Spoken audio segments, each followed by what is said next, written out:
Então, na última aula, nós vimos a definição, né, de que era uma função vetorial, como que a gente chamava cada um dessas funções, né, que estão aqui, né, que compõem uma função vetorial, certo? A gente chamava de componentes. Vimos também que outro tipo de notação, né, para essa função vetorial é com uma setinha lá na parte de cima, né?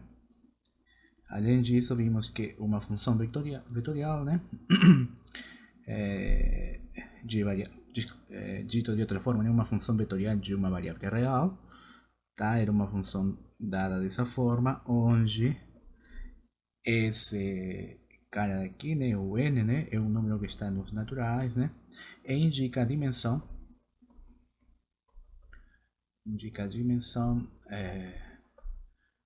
do espaço, certo? Euclidiano. Digamos que um espaço euclidiano, né, é aquele que a gente já viu, né, são o plano cartesiano, o plano tridimensional, tá? É o que a gente chamaria de um plano quadridimensional, né? E assim, tá? E quando a gente fala de n dimensões, seria um espaço n dimensional, tá? Só que aqui vamos colocar n dimensional. Só que para não ter que falar, né, a toda hora, oh, espaço bidimensional, espaço tridimensional, quadridimensional, espaço unidimensional, o pessoal, né, tem a costume de falar só espaço euclidiano, tá? Espaço euclidiano seria então uma forma resumida, tá? De indicar que a gente está trabalhando em algum desses espaços que está aqui, ok?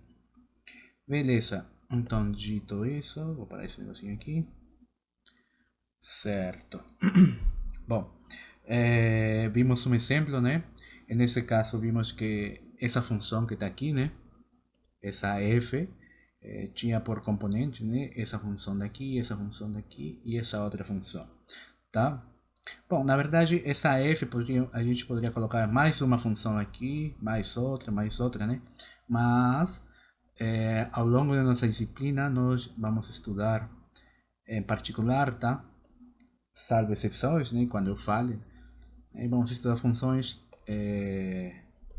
que vão de um certo conjunto I, né, que pode ser um intervalo, que está em R para R3, né? Ou seja, a gente vai pegar um valor T, que está nesse intervalo I, ou nesse conjunto I, a gente vai transformar através do F a esse valor T e nós vamos transformar esses daí em três valores distintos, tá? Tá certo? Beleza. Ok. Vamos ver aqui. Tá, vamos dar uma. Como já falei, né? Acabei de falar, vamos trabalhar com funções desse tipo. E vamos a reescrever a definição que nós vimos lá no começo, só que vamos focar um pouco no que seria o domínio, certo? E a imagem da função. Ok, vamos colocar aqui definição. Opa, tá aqui.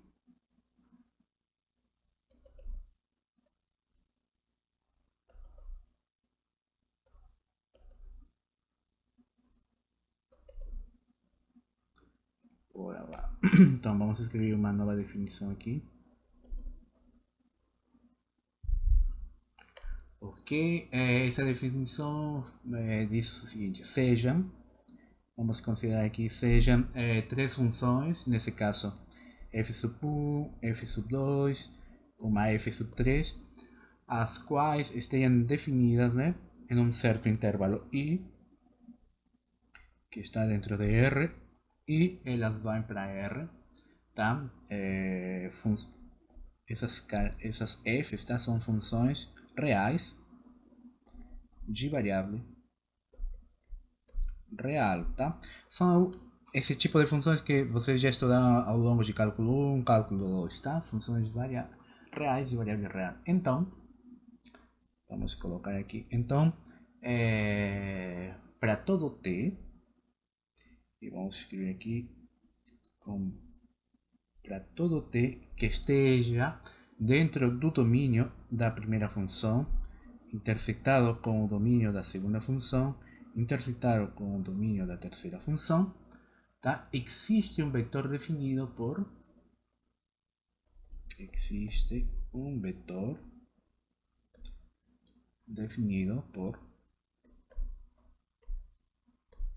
e vamos colocar aqui e vamos chamar aqui um f de t igual a f sub 1 de t, f sub 2 de t, f sub 3, f sub 3 de t, ou a gente também escreve, né, como i, vamos escrever aqui f de i, f sub 1 de t de i, certo? Mas f sub 2 de t de j, tá aqui, mas f sub 3 de t de k, tá ok? O que ele está fazendo aqui? Ele está redefinindo, né, o que seria uma função, e nesse caso, né, de essa função daqui, ele está redefinindo de que forma ele está redefinindo? Ao contrário da primeira definição, né, onde nós dávamos quem que era esse cara, certo? Ele usa as funções componentes, né, para definir quem que seria a função, certo? Agora, observe que devemos ter cuidado aqui, né, que fala que esse t que está aqui tem que estar no domínio das três, certo? Ok, e lembremos que essa anotação que está aqui, né, essa daqui, é a anotação que a gente vê em geometria analítica, certo? Beleza. Ok, vamos colocar aqui uma pequena observação, certo? Quando a gente escreve, por exemplo, domínio intersectado, vamos apagar isso aqui, domínio da função f sub 1 intersectado com o domínio da função f sub 2 intersectado com o domínio da função f sub 3, isso aqui vai ser justamente o que? O domínio da função f, ou escrito de outra forma, domínio da função f, e a gente coloca uma setinha aqui, tá ok? Então isso aqui seria o domínio da função f, tá? É comum, tá, que o pessoal chame esse domínio da função f, né, de campo escalar.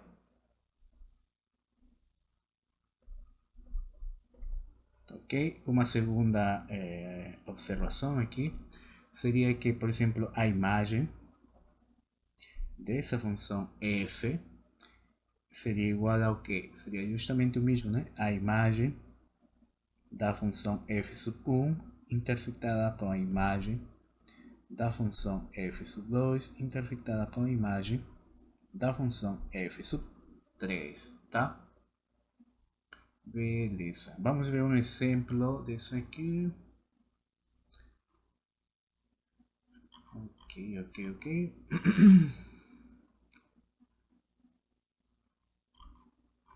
Vamos ver um exemplo aqui. Por exemplo, vamos construir isso. Vamos construir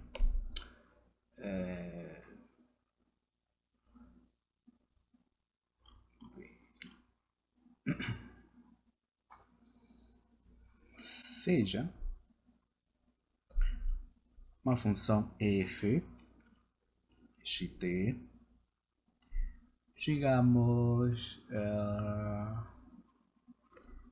digamos, poderia ser aqui 3 vezes t quadrado, tá? Como observe que eu escrevi quantas componentes aqui? Escrevi duas componentes, né? Por isso que é importante, né, ter em conta, né, que muitas vezes, né, a gente vai usar geralmente essa definição, né? E essa é a definição que eu escrevi aqui, né? Tá? São para um certo tipo de funções em particular que a gente vai estudar, né? Mas que também são aplicáveis para esse caso, tá? Porque a gente pode escrever, por exemplo, na verdade a gente pode generalizar essa ideia daquilo, tá? Para n funções. Bom, vamos ver esse exemplo aqui. Dada essa função f de t igual a 3t quadrado, ok?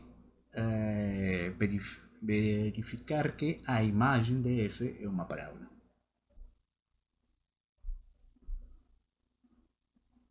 Que a imagem a imagem é uma parábola.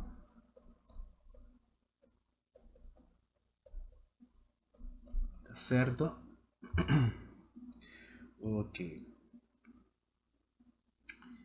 Por exemplo, vamos ver aqui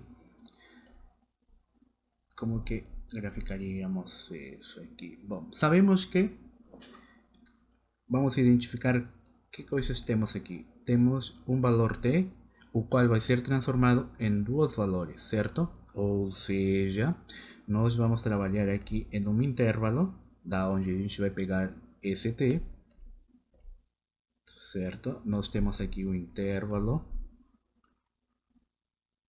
Vamos desenhar aqui um certo intervalo. E desse intervalo nós vamos a pegar o t. Certo? Vou colocar com uma cor marrom aqui, tá? Vamos pegar o t.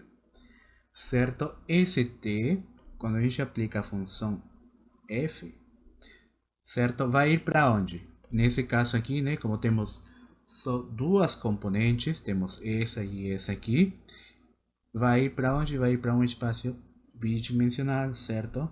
Ou para um espaço euclidiano, dessa forma. E a gente pode colocar aqui, sei lá, um x e um y, tá? Ok, vamos melhorar esse sistema de coordenadas aqui, tá? Vamos colocar aqui um eixo, outro eixo, tá? Que esse seja o x e que esse aqui seja o y, certo? Já então, vamos ver como que a gente verifica justamente quem que seria a imagem, né, dessa expressão aqui, tá? Então, seja, e aqui vamos usar o mesmo truque que a gente usa para calcular imagem, né, no caso de funções, né, que vão de R para R, certo? Vamos supor que seja um ponto xy que esteja aonde? Na imagem da função, certo? Então, se esse ponto está na imagem da função, tá? O que vai acontecer? Se a gente tem um ponto que está na imagem da função, esse ponto está na imagem se o que acontece? Se f de t é igual a esse ponto xy, certo? Para algum t, certo? Que esteja no domínio da f, certo? Até aqui a gente não fez nada ainda, né? A gente está repetindo só o truque que a gente sabe para funções de f que vão de R para R, certo?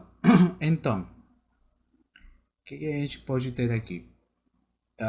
Sabemos, né, que justamente pela definição da função f que a gente tem aqui, né, o que é igual e quem é esse f aí? Esse f de t é justamente 3 vezes t quadrado, certo? E essa outra expressão aqui, xy, a gente escreve do outro lado, certo? Ok. Então, se nós temos isso aqui, daí teríamos o que? Que 3t seria igual a x e t quadrado é igual a y, certo? Então, se a gente tenta reemplaçar de alguma forma, simplificar o t, né? Então, daí nós teríamos o que?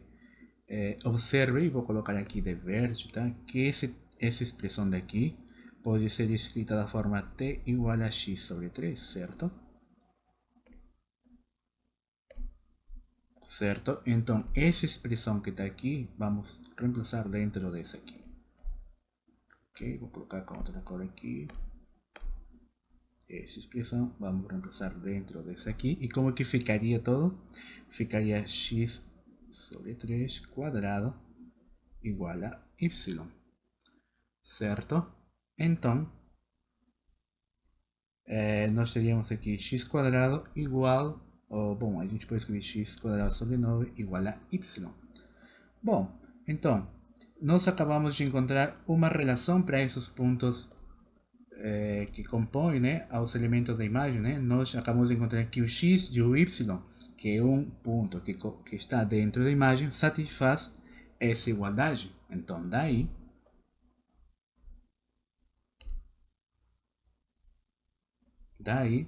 temos que a imagem,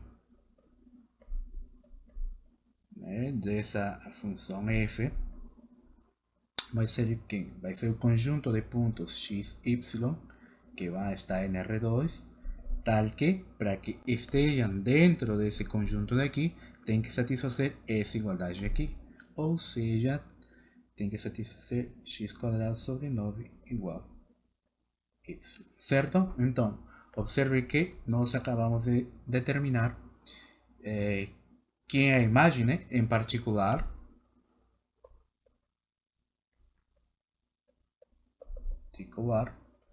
vemos que o que representa esse tipo de equação daqui? Representa justamente uma parábola, né? Então, por isso que eu vou escrever em particular, vemos que a imagem de f é uma parábola. Certo?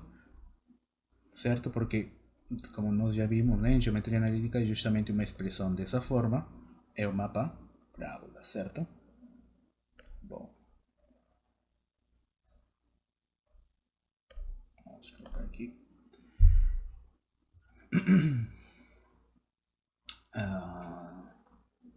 Vamos ver outro exemplo. Professor, Diga. também teria que colocar o intervalo da imagem, tipo, y é maior ou igual a zero? Y é maior ou igual a zero. Na verdade a gente não precisaria, porque de fato quando tu escreves já essa expressão aqui, né, x quadrado sobre 9 igual a y, né, na hora que tu escreve que esse y tem essa relação com o x quadrado, né, automaticamente tu já sabe que esse y é maior ou igual que zero. Tá, seria, a gente chama isso de redundância, né, Eu escrever já ia falar, isso seria uma redundância, né, no isso. termo matemático. Está escrevendo algo que, entre aspas, né? Porque também às vezes acontece que a gente escreve a equação e esquece, né, de que essa expressão daqui, né, x quadrado sobre 9 igual a y, implica, né, que o y tem que ser um número positivo, né? Bom, na verdade, maior ou igual que zero, né? Tá bom, entendi. Mas seria uma redundância se escreve aí, né? Por isso que a gente só foca em escrever a equação. Olha lá, vamos ver aqui outro exemplo.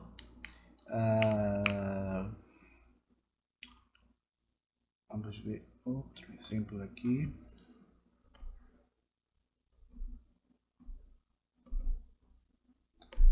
Por exemplo, se a gente tem uma função. Se a gente tem a função. Essa é clássica também aqui. Lembremos que quando a gente vê, né? Vou colocar aqui outra letra. Funções da forma h de t igual a, por exemplo, o cosseno hiperbólico de t, certo? Ou funções da forma 1g de t igual ao seno hiperbólico de t, certo? Nós sabemos que essas funções são muito usadas, por exemplo, para a construção de pontes, né? Porque elas estabelecem, né, o que seria a estrutura óptima mais estável, né? Então, de fato, a gente vê essas funções quando aplicamos para a estrutura, certo? Então, vamos combinar elas em uma única função, tá? E vamos colocar aqui que seria cosseno hiperbólico de t, um seno hiperbólico de t, certo? Agora, vamos tentar calcular o domínio. Tá, vamos colocar aqui um A de um V, tá? Porque acontece que muitas vezes essas funções aparecem sempre na hora de fazer contas, só que aparecem, né, com algumas constantes aqui na frente. E para nós poder determinar a imagem, né, dessa função, temos que colocar umas condições. Essa constante ou esse coeficiente que acompanha o cosseno hiperbólico tem que ser positivo. E o mesmo para o V. Os dois têm que ser positivos, certo? Beleza? Então, verificar, né, que a imagem, se esse, então, verificar que a imagem, certo, é uma hipérbola, tá? Ok, vamos colocar agora as soluções. Bom, a solução, né? Bom,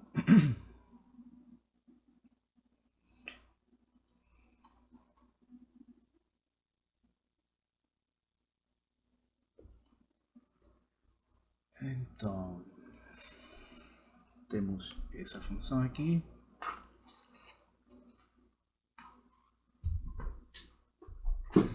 Vamos calcular a mesma coisa, né?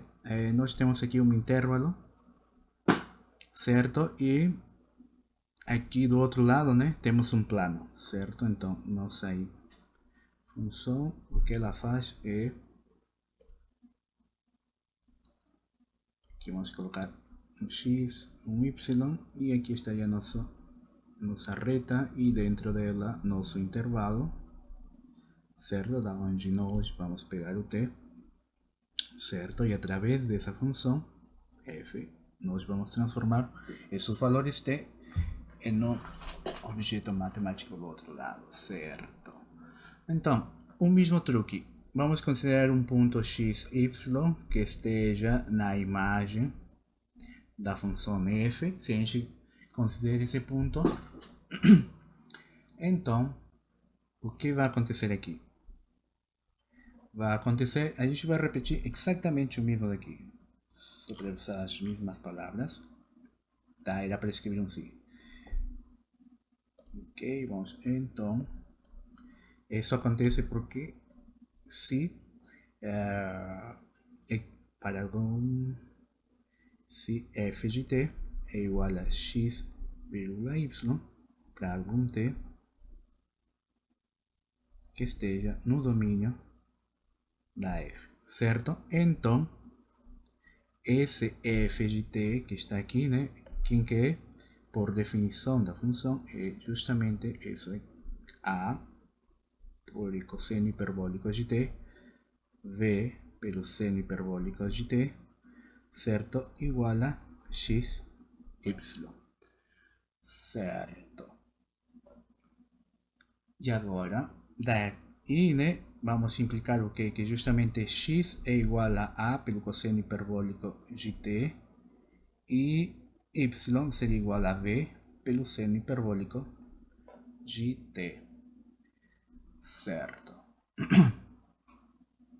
Agora, se nós temos essa expressão aqui, como que a gente pode simplificar isso? Bom, vamos, esse a que está aqui, né, do lado do seno, do lado do cosseno, né, pode passar do outro lado, dividindo, né? Então, vamos escrever, então, vamos ter aqui x sobre a igual ao cosseno hiperbólico de t, e y sobre v igual ao seno a v pelo seno hiperbólico de t. Ok, daí o que a gente pode fazer a mais aqui? Bom, sabemos que o cosseno hiperbólico... Desculpa, sim? Uma pergunta? Por que coloquei o quê? A letra B, duas vezes. Duas vezes escrevi a letra B. Y sobre B Ah, igual a tá, tá. B É vezes verdade, C. né? Desculpa. Desculpa. Daí, né? Vamos colocar quadrado desse lado. Quadrado desse lado, certo, né? Obrigado aí pela indicação, né? Eu tinha colocado um B a mais aqui. Aqui colocamos cosseno hiperbólico de t. E aqui ficaria y quadrado sobre b quadrado igual a seno, desculpa, esqueci o quadrado aqui, seno quadrado hiperbólico de t. Certo. Então, daí, qual é a propriedade que satisfaz essas expressões? Lembremos que, vou colocar aqui um lembre que, para que lembre que o cosseno hiperbólico de digamos, de t, por definição, né, é igual a e a la t mais a exponencial t menos t, tudo isso dividido entre 2, né?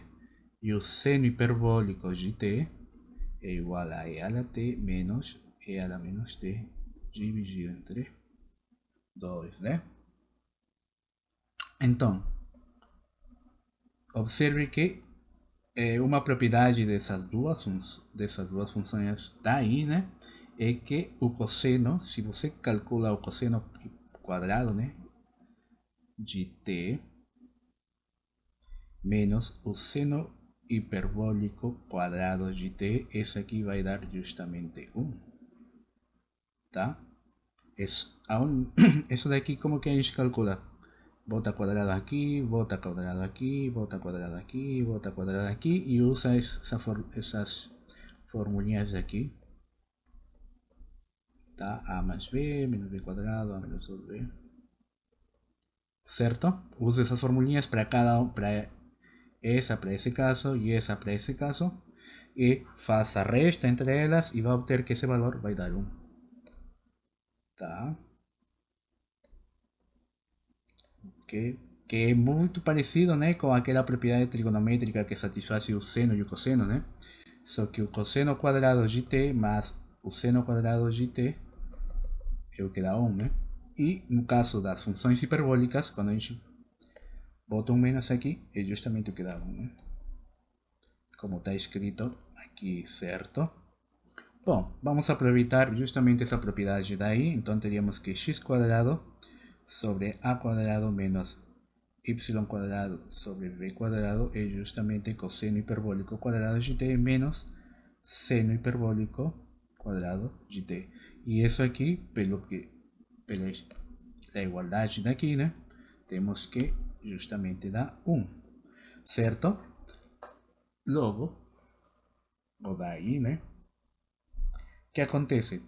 Daí teríamos que a imagem, né, da função seria o quê? Seria o conjunto de pontos x, y, que está em R2, tal que satisfazem o quê? Satisfazem justamente essa igualdade daqui, né? Qual que é a igualdade? X quadrado sobre a quadrado menos y quadrado sobre b quadrado igual a 1, né? E essa expressão é o quê? Certo? Ou seja, a imagem de f é uma hipérbole, certo? Ok? Acho que escrevi hipérbole aqui, né? É hipérbole. Certo. Beleza? Bom, então já vimos como determinar a imagem. Determinar o domínio de uma função é bem mais simples, né? Por exemplo, geralmente nesse tipo de problemas aqui, né, eles dão para nós quem que seria o domínio, né, da f+, por exemplo, vamos colocar aqui um exemplo rápido disso. Tá, vamos colocar aqui. Vamos pensar em uma função que seja legal aqui para ver que seria o domínio dessa f. Tá, a gente pode colocar, por exemplo, da seguinte forma, tá? Seja uma função f de t da forma a gente pode colocar t quadrado menos 1 seno de t, e aqui a gente pode colocar mais t, tá? Se f tem essa forma,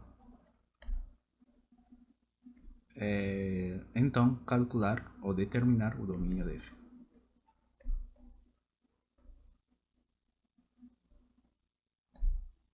Da f. Certo, e bora lá, vamos ver como que seria a solução. Bom, para poder ver a solução, nós temos que determinar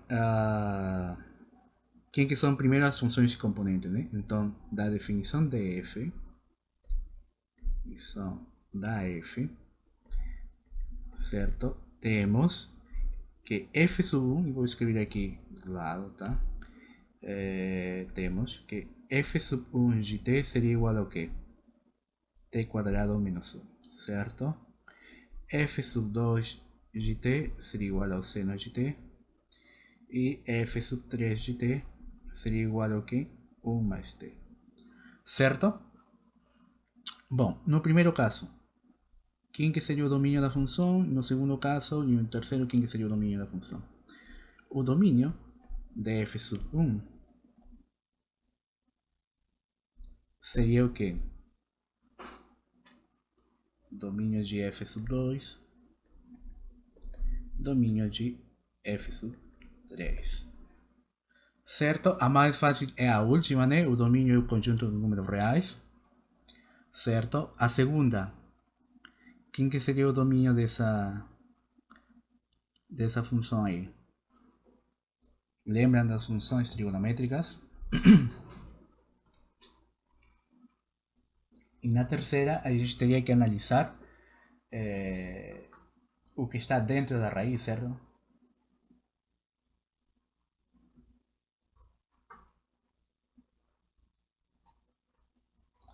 Certo? Então, bora lá, vamos ver isso aqui, tá? Ok, então, nesse caso aqui, só para escrever rapidamente, né? Nós temos a expressão t quadrado menos 1, certo? Para essa expressão ter sentido, né? Significa que esse camarada que está aqui dentro, certo? Tem que ser um número maior ou igual que 0. Certo? Para esse número ser, para essa expressão, desculpa, ser maior ou igual que 0, significa que temos que ter que t mais 1 tem que ser maior ou igual que 0, certo? Então daí, como é que a gente determina o domínio? Colocamos os pontos aqui, né? Que seria, esse vai dar origem ao ponto 1 e esse vai dar origem ao ponto menos 1, certo? E teríamos justamente isso aqui, né? Mais, menos, mais, e daí, né, como fala das expressões que são só positivas, né? Tá falando aqui, né, que o cara que está desse lado aqui é exclusivamente positivo, né? Esses seriam todos esses rapazes daí, né? Além disso, né, como a expressão é maior ou igual que 0, significa que esses caras aqui são pontos fechados. Portanto, o domínio, né, da primeira seria a expressão menos infinito até menos 1 fechado unido, né? Certo? Com fechado em 1 até mais infinito. Certo? Estamos usando só os truques que a gente vê, né? Pré-cálculo ou cálculo, certo? E o domínio da função seno. Alguém lembra qual o domínio dessa função?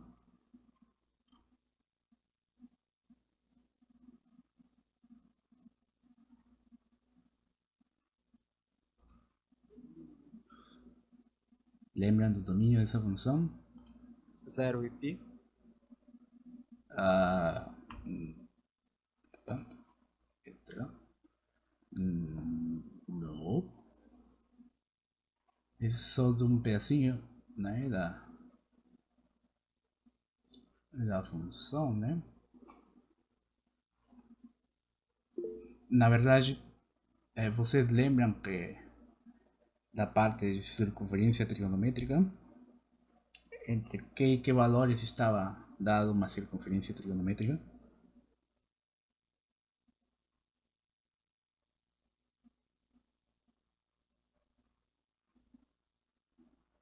Né? Porque 0 e π, né, são um pedacinho né? Mas, por exemplo, eu consigo calcular o valor de seno de 2π e eu consigo calcular o valor de 3π médio, certo? Como eu consigo saber esses valores, significa que a função está definida sobre isso daqui, né?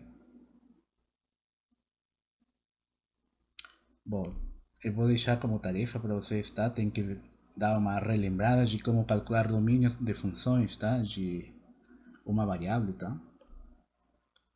Na verdade, isso aqui, quando a gente estuda, né, a parte de funções de uma variável, né, sabemos, né, que as funções trigonométricas, todas elas estão representadas sobre um círculo ou uma circunferência trigonométrica, né, e cada uma delas está representada com um tipo de linha, né.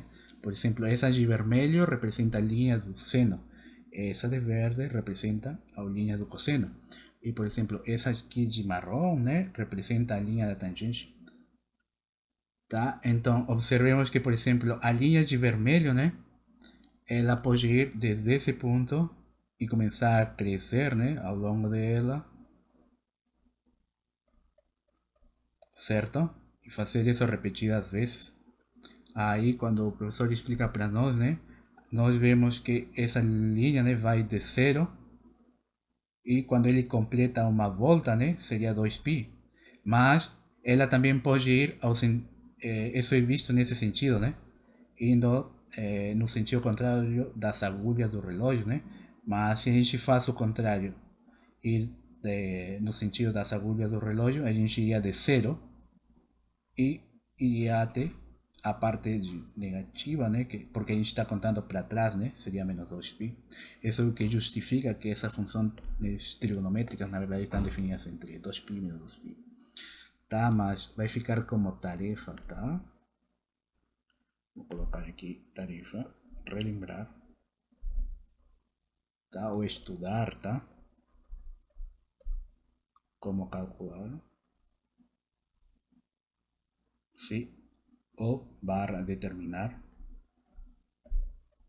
domínios de funções reais, né? Certo? Bom, essa aqui está dentro da tarefa, tá? Essa também, estudar como que eu fiz isso, né? Mesmo que eu escrevi aqui, né? Também fica como tarefa, como que a gente descobre isso aí. Bom, finalmente, o que a gente faz aqui? Bom, como nosso objetivo é calcular o domínio dessa, não das f's pequenas, né? Porque a gente já deveria saber como calcular o domínio de uma função real, tá? Nosso objetivo é ver como que a gente calcula o domínio de uma função vetorial.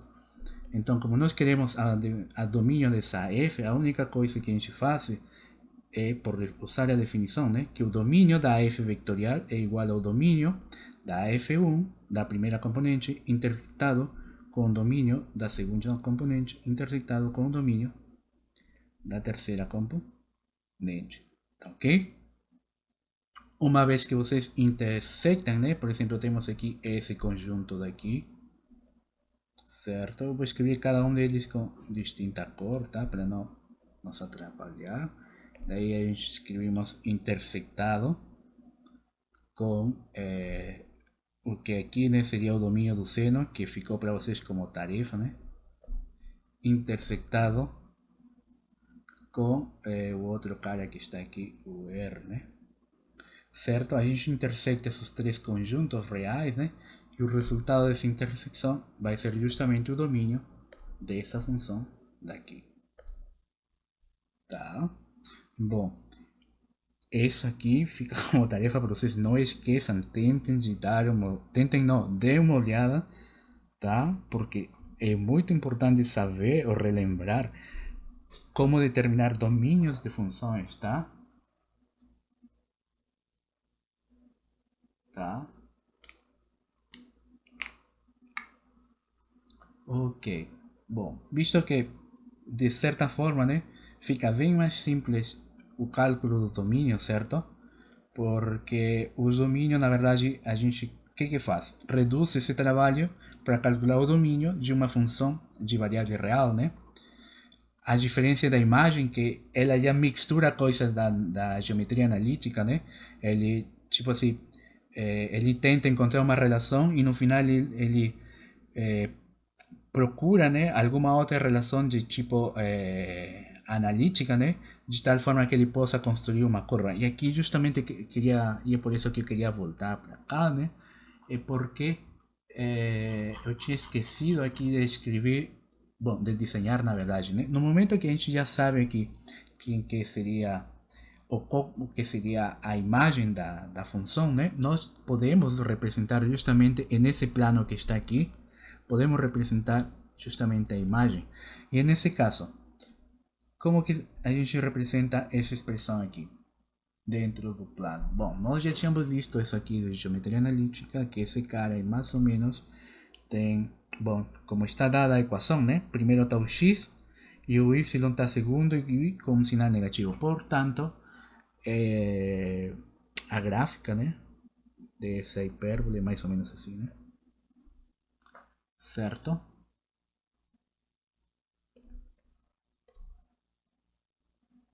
Um negócio assim. Ok. E o mesmo no caso, no exemplo anterior, tá? Que aqui também tinha esquecido, né? Nós tínhamos visto que a imagem, né, da f é justamente essa parábola. E essa parábola, que não é mais, que seria, que tem essa equação aqui, né, y igual a x quadrado sobre 9, como que seria representada nesse plano daqui? É representada da forma, esse é bem mais simples, né, como o cara que está aqui é positivo, seria mais ou menos dessa forma, né? Deixa eu colocar aqui assim, né? E essa aqui seria a y igual a x quadrado sobre 9, certo? Beleza. Bom, sendo que consegui consertar essa parte que tinha esquecido, né, de graficar, na verdade, essas expressões. Ok. Bom. E agora? Já vimos para casos de funções de como determinar a imagem, né? Certo? De quem que seria desse tipo de funções, né? Agora, de duas variáveis. Agora vamos acrescentar uma variável a mais, tá? Vamos colocar exemplos, certo? Com três variáveis. E determinar quem é a imagem, tá? Da seguinte função. Determinar a imagem. A imagem da função f de t e vamos escrever essa f. Vamos construir aqui uma fácil, tá? Uma que seria cosseno de t, seno de t e vamos tomar constante 2 aqui. Ok?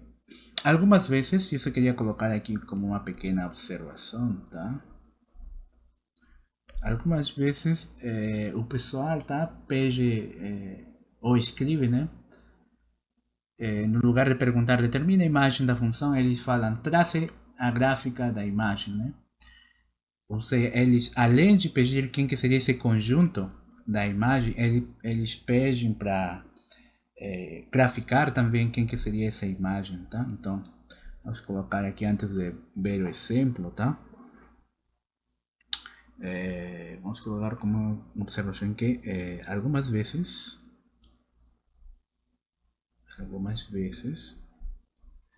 tá? Além de identificar, né, a imagem da F,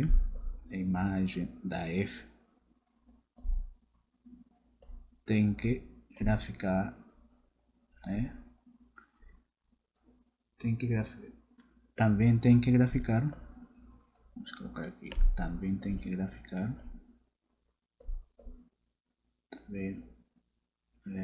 Tem que graficar. Tá? Dito conjunto. Certo? Essa ação, né, de pedir para graficar esse conjunto, tá? É chamado de traçar a gráfica, tá? Eles escrevem assim, trace a gráfica. E a gente pode escrever que isso aqui é traçar a gráfica.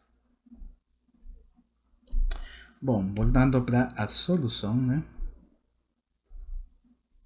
O que a gente faz aqui?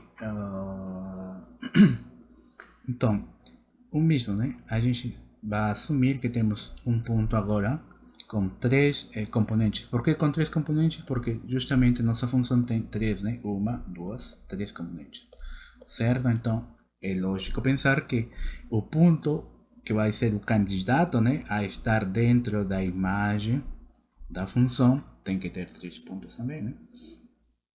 Certo? Então, se nós temos esses três pontos aqui, isso acontece sempre que justamente x, y e c, justamente acontece se o f de t é igual a x, y, c para algum t que esteja nero, né?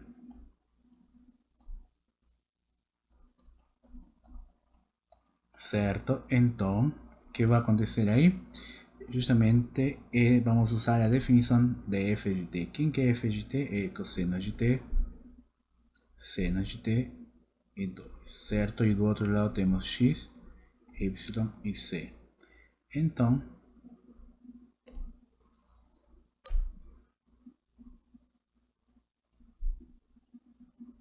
x seria igual ao cosseno de t, y seria igual ao seno de t e c seria igual a 2, certo?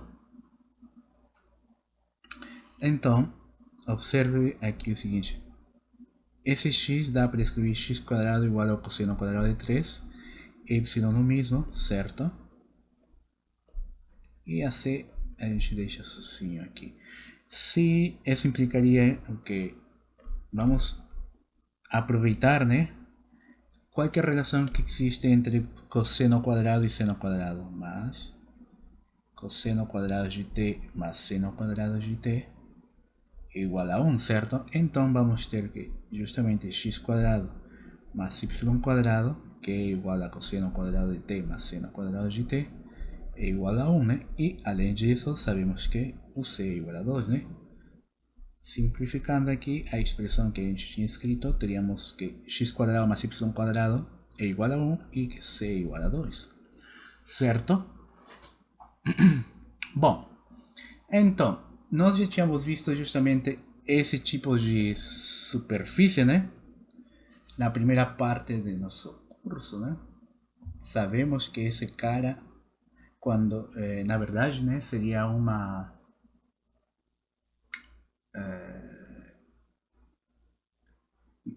Desculpa, não era para considerar isso aqui. Na verdade, sabemos na verdade que quando a gente está em R3, esse cara é o quem?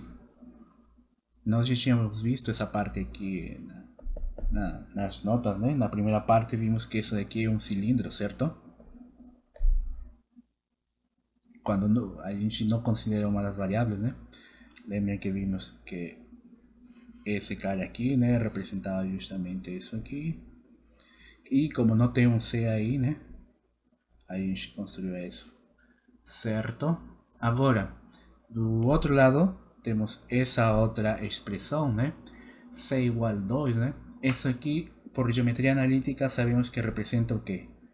Representa um plano, certo? Se a gente considera aqui as coordenadas x, y, z, esse plano passaria por onde? Passaria justamente por aqui, né?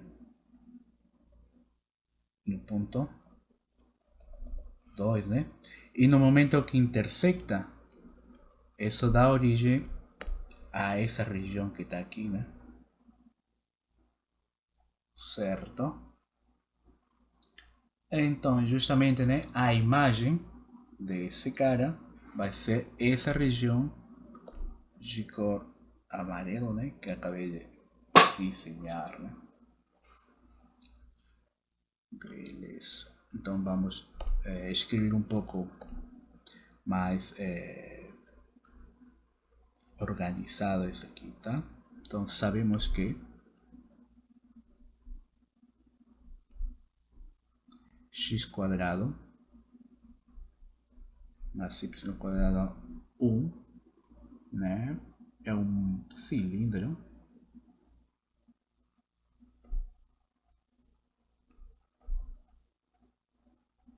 e c igual a 2, né, é um plano,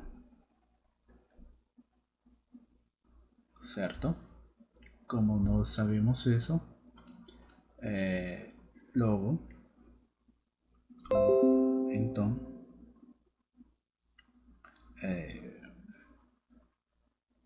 teríamos que a imagem, tá? Então a imagem de f seria o que? Seria o objeto que a gente consiga da intersecção, né, do plano e do cilindro, né? A interseção desse cilindro com esse plano, né? Sabemos que o cilindro, quando a gente fala de cilindro, estamos falando desse cara, e quando a gente fala de plano, estamos falando desse cara daqui, certo? Então, graficamente, como dá para ver isso aqui? Vamos fazer um desenho um pouco mais bonito, né?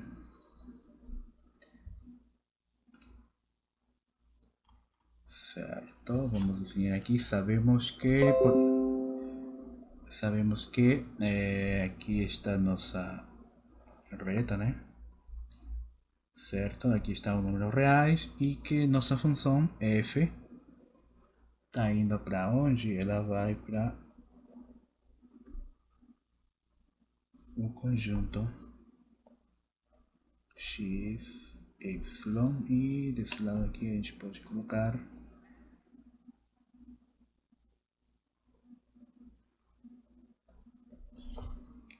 desculpa, falei y, né? Era x aqui, certo?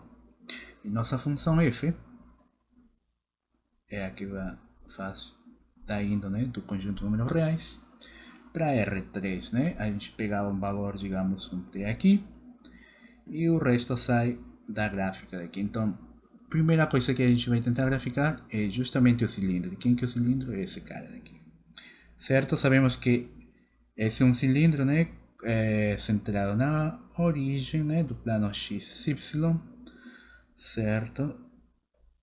E seria um cara mais ou menos assim, né? Ok, vamos construir aqui os lados do cilindro. Ok,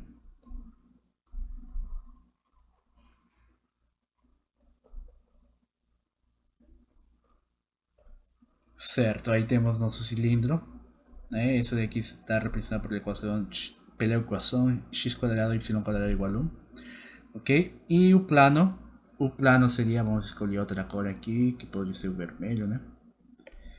O plano seria aquele que passa justamente pelo ponto C igual a 2, né? Ou seja, teríamos um plano mais ou menos da seguinte forma, né?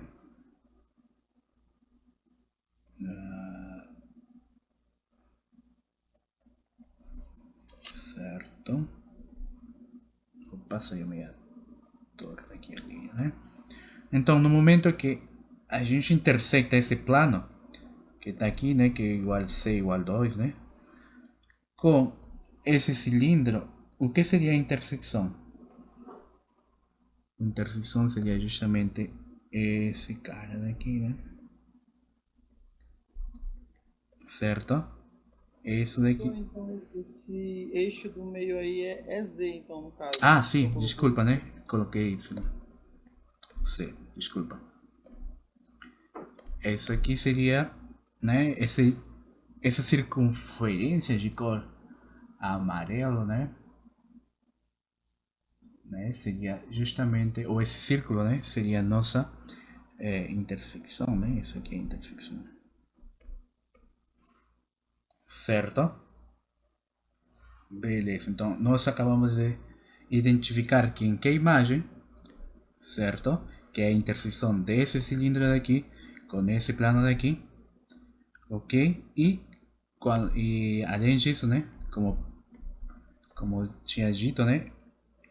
Queremos graficar, né? Ou representar quem que seria essa intersecção. Isso aqui pode ser visto nessa gráfica, tá? Aqui. Ok. Bom, vamos ver um último exemplo e a gente vê aqui operações com esse tipo de funções, tá? Que realmente também é bem simples mesmo. O último exemplo.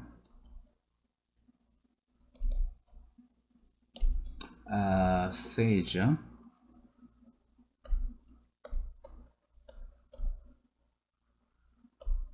f de t igual a 2 vezes t, 3 vezes t com t quadrado, certo?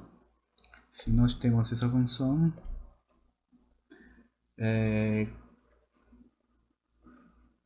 determinar a imagem da f, né? Então,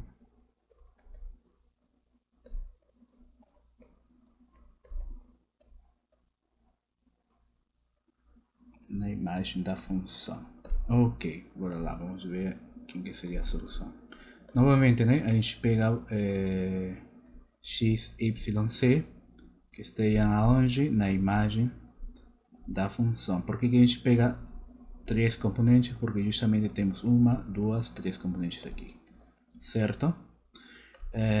Isso aqui vai acontecer se f de t é igual a x, y, c para algum t que esteja no número reais, né? Se isso acontece, por definição, quem que é esse f de t daqui? Esse f de t é 2 vezes t, 3 vezes t e t quadrado, certo? E do outro lado nós temos x, y e c. Então, teríamos aqui 2 vezes t igual a x, 3 vezes t igual a y e t quadrado igual a c.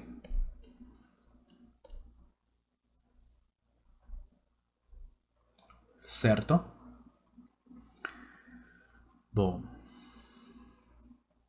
o que a gente pode usar aqui para poder, né, identificar algum tipo de superfície que permita determinar a imagem?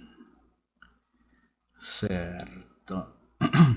Observe o seguinte, por um instante vamos pegar aqui a expressão 2t igual a x, né? E observe que 2t igual a x implica que o t, né, é igual a x médios, certo? Então, o que acontece aqui?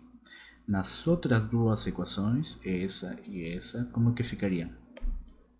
Ficariam como 3 vezes x médios igual a y e ficaria aqui x médios quadrado igual a c. Então, aqui teríamos 3 vezes x igual a 2y e teríamos do outro lado x quadrado, certo, sobre 4 igual a c. Ok? Então, daí temos que justamente se essa superfície aqui e essa daqui são intersectadas, né? A imagem seria justamente a curva dessas, né? Dessa intersecção. Beleza? Então, daí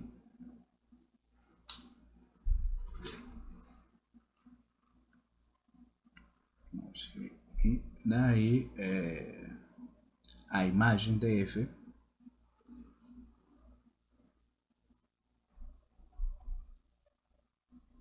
certo?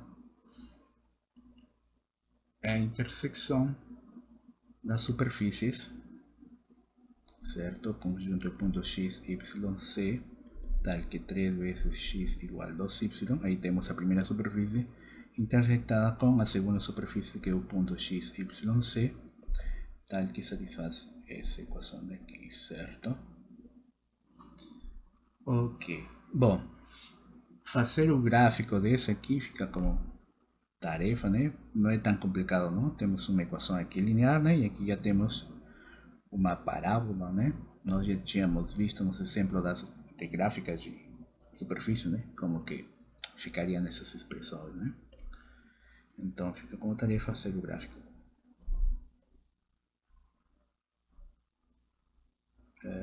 O gráfico e identificar a intersecção, né?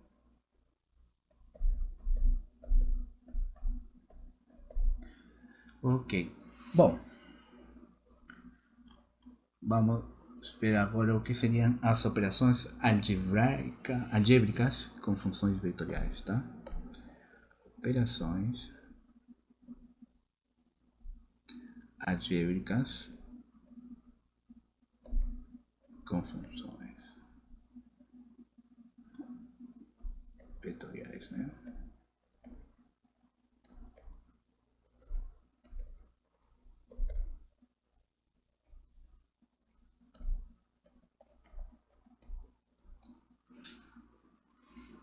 Bom,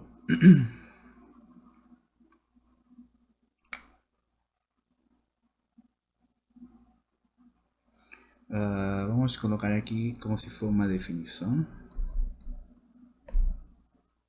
tá? E vamos considerar sejam as funções, digamos, f, que está definida no conjunto de números reais e vai para Rn,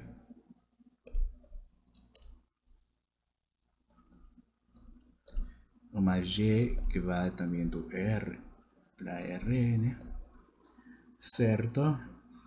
E considere também uma função que a gente vai chamar de pode ser um si, né? Que vai de R para R, tá? Observe que essas duas primeiras daqui, né, são funções vetoriais e essa última é uma função real de variável real, certo? São aquelas funções que a gente já está acostumado, né, a estudar.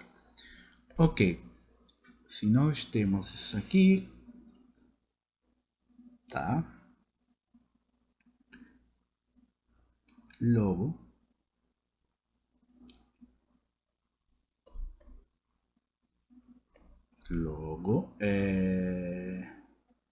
as funções f mais g, as funções f menos g, a função φ por f e f produto com g são definidas da seguinte forma, né? Definidas como, e bora lá, vamos definir a primeira, bom, a clássica, né? F mais g, que representa a soma, certo? Seria igual que f de t mais g de t, certo? Para todo t que esteja no domínio da função f mais g, certo? Mas o domínio da soma de funções vai ser igual ao que a gente já está acostumado de ver de funções de variável real, certo? Que seria domínios da f intersectado com o domínio da G, certo? Essa parte aqui, né, é o mesmo que a gente tem do caso de funções reais, né, de variável real, né? Por exemplo, se a gente tenta somar f de x igual a x quadrado mais um g de x igual a raiz de x, para determinar o domínio da f mais g, o que a gente faz? Calcula primeiro o domínio da f e calcula depois o domínio da g, intersecta eles, e isso seria o domínio da soma dessas duas funções. O mesmo é válido para funções vetoriais, tá? Bom, vamos ver agora o que acontece com a subtração ou a resta, né? Teríamos f de t menos g de t e novamente o mesmo que acontece, tá? Para o caso de funções reais de variável real, né? O domínio estaria onde? Na interseção da f com a g, certo? Um terceiro caso aqui, que acontece se a gente tem uma função de variável real, certo, multiplicado por uma função vetorial, tudo isso aplicado em t. Isso é o mesmo que φ de t multiplicado por f de t, certo? Onde, né, bom, isso aqui seria para todo t que está no domínio de φ por f, certo? Onde esse domínio é o domínio de φ intersectado com o domínio de f. Bom, justamente nesse ponto eu queria parar um instante, né? O que acontece? Por que o pessoal acostuma de colocar as funções vetoriais uma setinha lá em cima? Porque justamente eles querem evitar esse caso aqui, essa confusão que pode acontecer. Observa que quando a gente faz o produto de uma função de variável real por uma função vetorial, né? Essa é uma função vetorial. E essa é uma função real de variável real, certo? Certo? Essa φ é mais ou menos, poderia ser, né, uma φ assim, né? E essa f poderia ser uma função dessa forma aqui. Digamos assim. Certo? Então, por que eles colocam uma setinha lá em cima? Porque justamente no momento que você coloca a setinha, né? Certo? Esse aqui não levaria a setinha não, porque é uma função de R em R. Então, eles diferenciam, certo? Quando que a gente trabalha com funções reais, né, de variável real, e quando que a gente trabalha com funções vetoriais, certo? Mas, se não houver confusão, né, vocês não precisam colocar a setinha não, mas tem que ter... Opa! Eu mesmo estava cometendo o erro aqui de colocar uma setinha na fina. Né? Então, digito novamente, né? Para evitar esses erros é que o pessoal coloca essa setinha, né, sobre essa função. Sobre as funções vetoriais, tá? E não sobre as funções reais, tá? De variável real. Ok. Bom, aqui que a gente está... que está faltando? O produto. E olha aqui. Se a gente colocasse uma setinha, dá justamente para diferenciar entre essa primeira operação e essa segunda operação. A primeira é um produto de uma função, certo? Que tem o comportamento de uma função escalar e uma função constante multiplicada por um vetor. É mais ou menos o caso de 4 por v, né? Onde v é um vetor. E o segundo caso é mais ou menos o que acontece com A. Eu tenho dois vetores. Como que eu defino o produto desses dois vetores? Estão vendo a diferença? Esse daqui é o análogo para o primeiro. E esse daqui é o análogo para o segundo, certo? Então, é aí onde a gente vê, né, que esse negócio de colocar uma setinha sobre a função vetorial justamente evita alguns problemas, né? Por quê? Porque isso aqui representa, vamos colocar aqui, representa um produto um produto interno, tá? Representa o produto interno. Certo? Então, se isso aí representa o produto interno, como que a gente pode escrever esse produto de funções? Lembrando que nossa F, né, está indo para Rn e nossa G também está indo para Rn.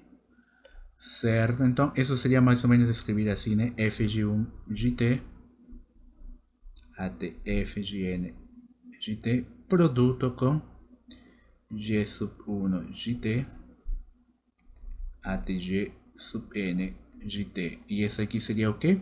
Como isso aqui é um produto interno, esse é o mesmo que eu escrevi, F de 1 de T por G de 1 de T, certo?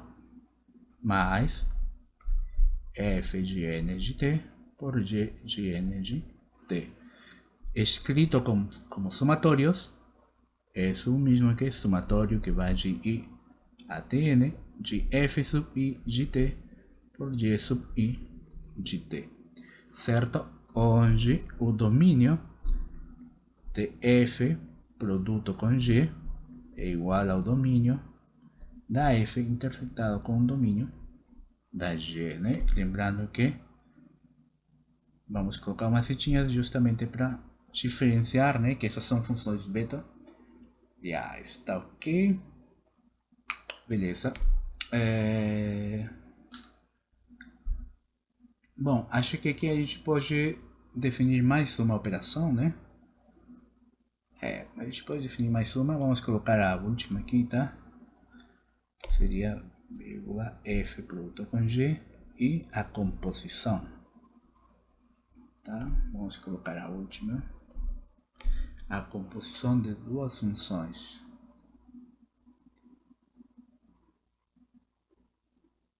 Tá? Antes disso, vamos ver o outro produto, tá? Vamos ver o produto X. Tá? Imagina que a gente tem aqui F de T, tá? Produto com G de T, certo? Lembremos que aqui tá a setinha, né? Então são funções vetoriais, certo? Então vamos colocar aqui quem que seria, para poder determinar esse produto aqui, ou vamos escrever esta operação, esta operação estará, e vamos escrever aqui entre aspas, tá? Porque unicamente definida para o caso em que n é igual a 3, tá?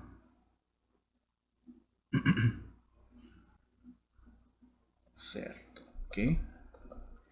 Coloquei unicamente entre aspas porque de fato isso não é verdade, tá?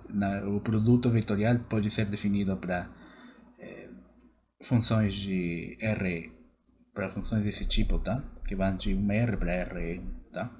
Mas no cálculo que a gente vai estudar, né? Só vamos nos focar, né, na parte em que o n, né, ou a dimensão, tá, da onde vai chegar a função é justamente 3, ou seja, nós vamos trabalhar só com funções desse tipo aqui, tá, ok? Beleza, então esta operação está unicamente definida para o caso em onde e é dada por 2 pontos, vamos escrever aqui, certo, olha para escrever aqui separado esse negócio aqui, F produto com G aplicado aqui em T.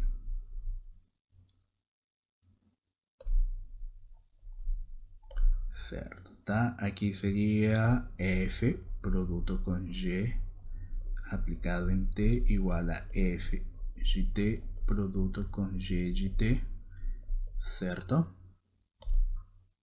Vamos colocar as setinhas. Tá, setinha aqui. E se esse F seria, como a gente está só na dimensão n igual a 3, seria F de 1 de T, F sub 2 de T, F sub 3 de T, certo? Produto com G sub 1 de T, G sub 2 de T, G sub 3 de T, certo? E isso aqui seria o seguinte determinante, né? Vamos a colocar aquí. Y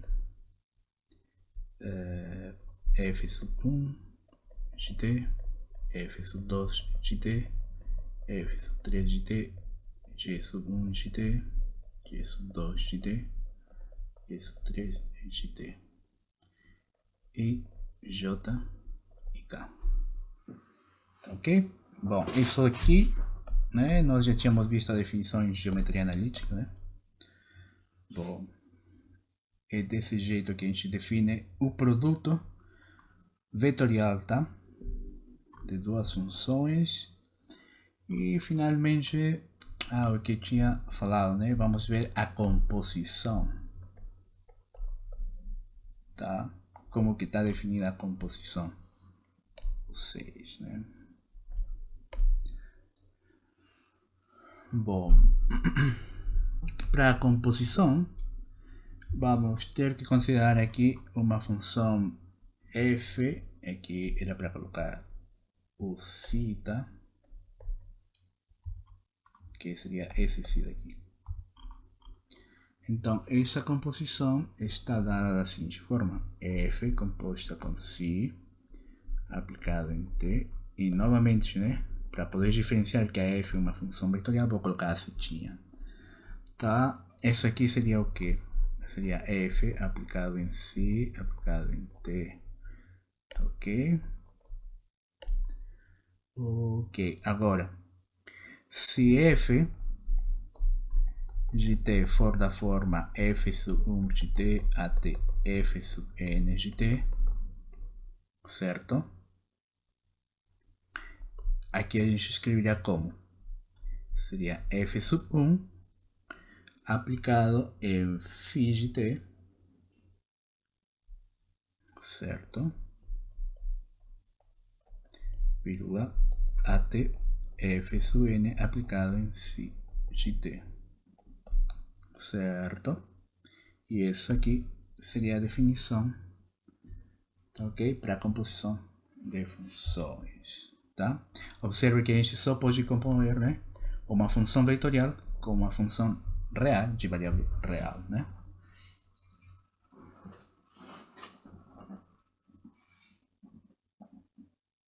Tá, ok? Beleza. Vamos ver agora alguns exemplos.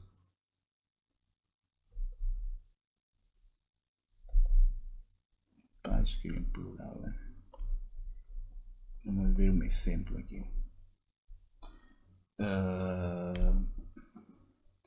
Considere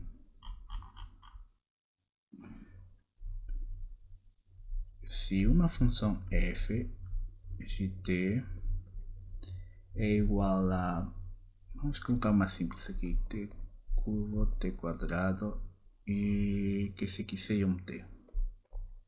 E considere outra função vetorial, g de t igual, vamos colocar aqui t curvo sobre 9, t quadrado sobre 4 e um t. Calcular quanto quedaria o valor de f produto em 1 e calcular quanto quedaria f produto vetorial, todo isso calculado em 1. Certo? Bom, o primeiro, como sabemos, né? Isso aqui é um produto interno, certo? E o segundo seria um produto vetorial, certo? Bom, bora lá, vamos começar um por um, tá? Sabemos que, por definição, f produto com g em 1, né? Tá, isso seria igual ao que?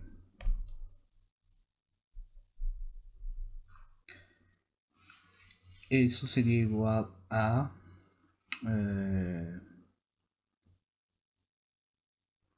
f de 1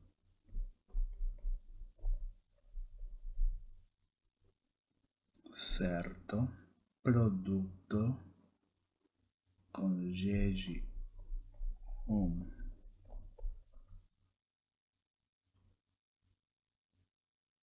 certo, e o outro, bom, o outro não, e quanto que seria esse valor aqui? Por como está definida f, aqui seria 1 ao cubo, 1 quadrado e 1, certo? Produto interno com g de 1, e g de 1 é justamente 1 ao cubo sobre 9, vírgula 1 quadrado sobre 4 e 1, certo? Bom, a gente faz a conta aqui, daria 1 e 1, e do outro lado seria 1 sobre 9, 1 sobre 4 e 1. Esse produto aqui seria 1 por 1 sobre 9, mais 1 por 1 sobre 4, 1 por 1, certo? Estou aplicando só a definição de produto interno, certo? O primeiro dá 1 novenos, 1 quarto e 1, certo? Se a gente soma tudo isso, o mínimo comum múltiplo é 36, certo? 36 entre 9 é 4 por 1. 4, 36 entre 4 dá 9, mais 9, e 36 entre 1, mais 1, 36, certo? Isso aqui é 49 sobre 36. Portanto, daí a gente acabou de calcular quanto que daria isso. E no caso do produto vetorial, né? F, produto vetorial com G, aplicado em 1, certo?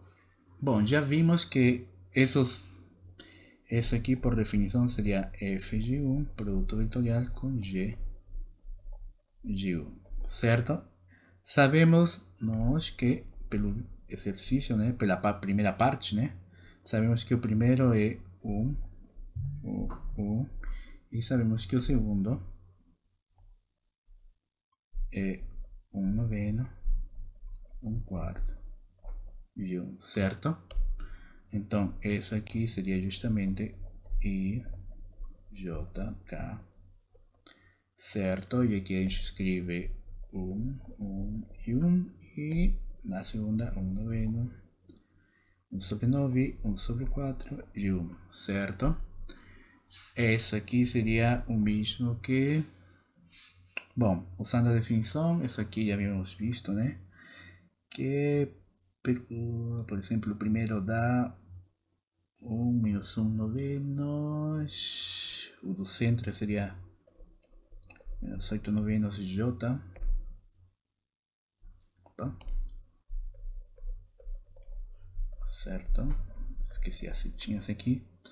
O primeiro seria 3 quartos, né? E ok. E o último seria mais 35. Não, estou errado aqui. Somei no lugar de restar, né? Mínimo comum múltiplo seria 36. E aqui daria 5 com o K. Ok, isso aqui pode ser escrito como vector 3 quartos menos 8 novenos, 5, 36 avos, certo? Beleza. Ok, bom, aí vimos, aí a gente viu, né, como que dá para usar todo as definições, né? Beleza. Beleza. Bom, acho que a gente pode passar agora. Quanto tempo está faltando? Ah, tá, 18 minutos. Vamos ver aqui. Acho que a gente já pode ver um pouco sobre o cálculo, né? Cálculo feito com essas funções, né? Vamos chamar agora de limite de uma função vetorial de variável real, né? limite de uma função vetorial de variável real, né?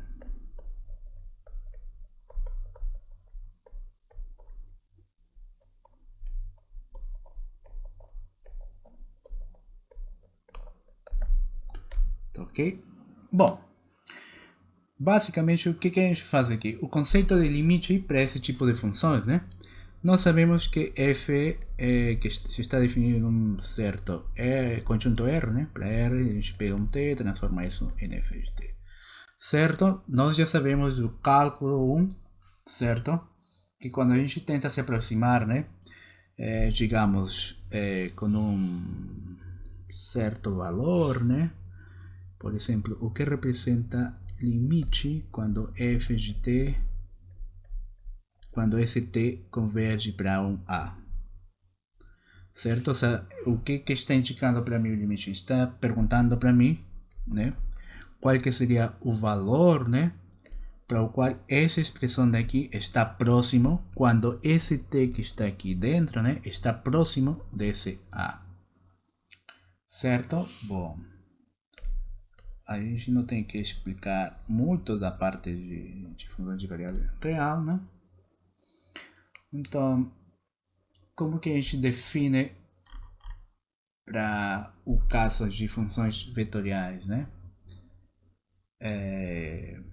Vamos colocar aqui, seja f, definição, seja f uma função que está definida digamos em um certo conjunto I que está dentro dos números reais e isso vai para Rn, certo? Seja f uma função vetorial, uma função vetorial, ok? E considere que vamos usar aqui um ponto A que a gente vai chamar de A, tá? Que para ser bem mais explícito, né? Isso aqui esse A para onde vai convergir nossa variável t, a gente chama de pontos de acumulação, tá? Só para que vocês saibam qual que é o nome, né? Pontos de acumulação. A gente não vai desenvolver teoria referente a esse ponto, bom, a esse termo, né? Pontos de acumulação, tá? Seja M uma função vetorial e A que seja um ponto de acumulação, tá? Que pertença a um ponto de domínio da função, tá? Ok, logo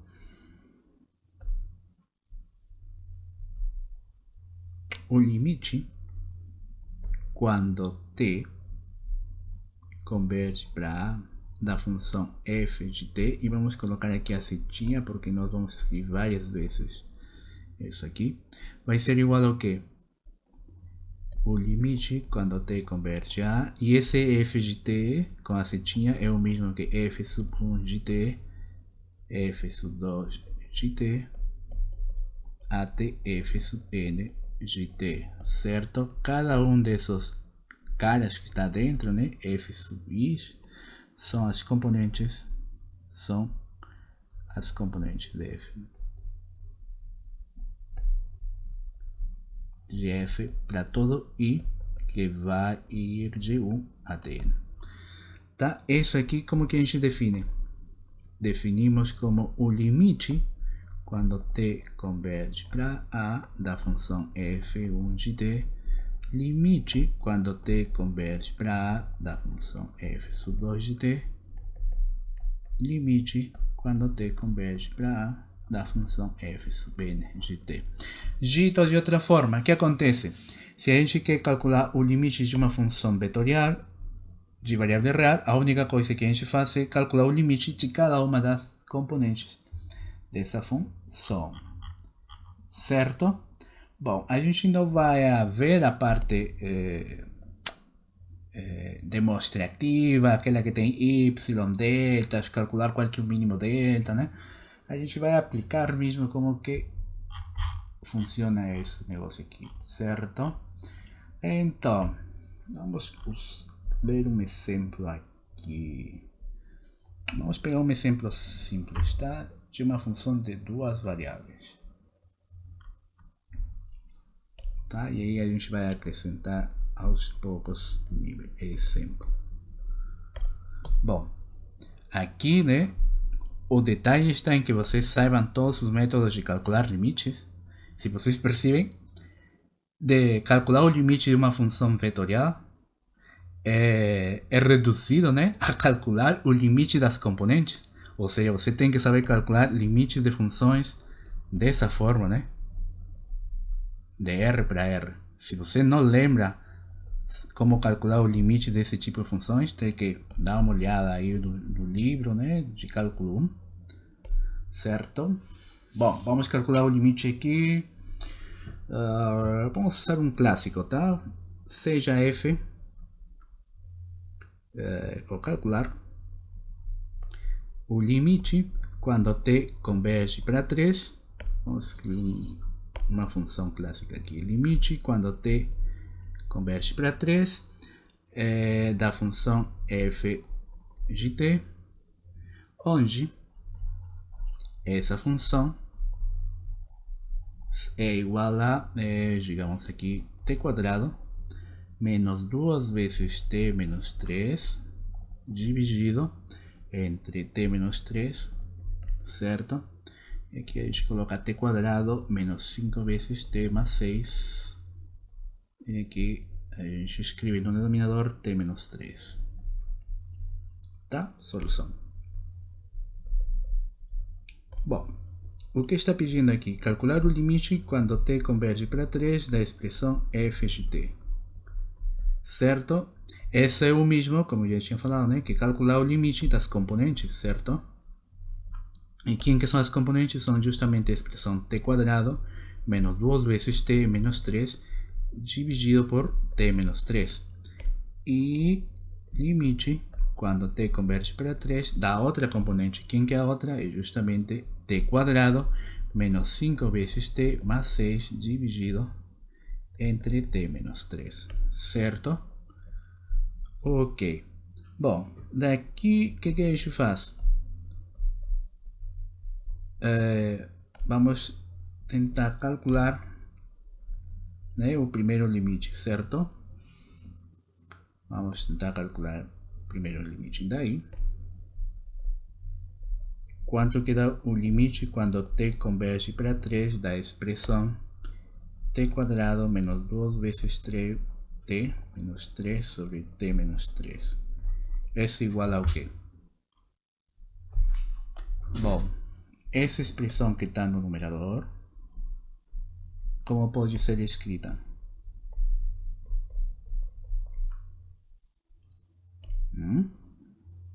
Vemos que ela pode ser escrita, e vou escrever aqui de verde, tá?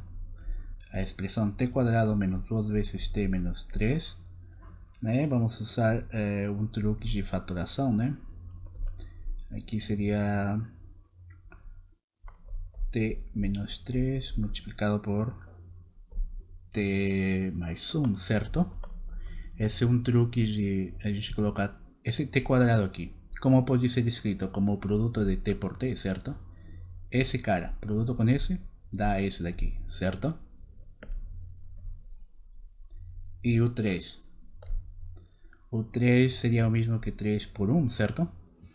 Para eu conseguir construir um menos 2t, teria que colocar aqui menos 3 e aqui um positivo, né? De tal forma que quando a gente faz esse produto aqui, a gente consiga ter t, o primeiro aqui, t por menos 3, seria menos 3t.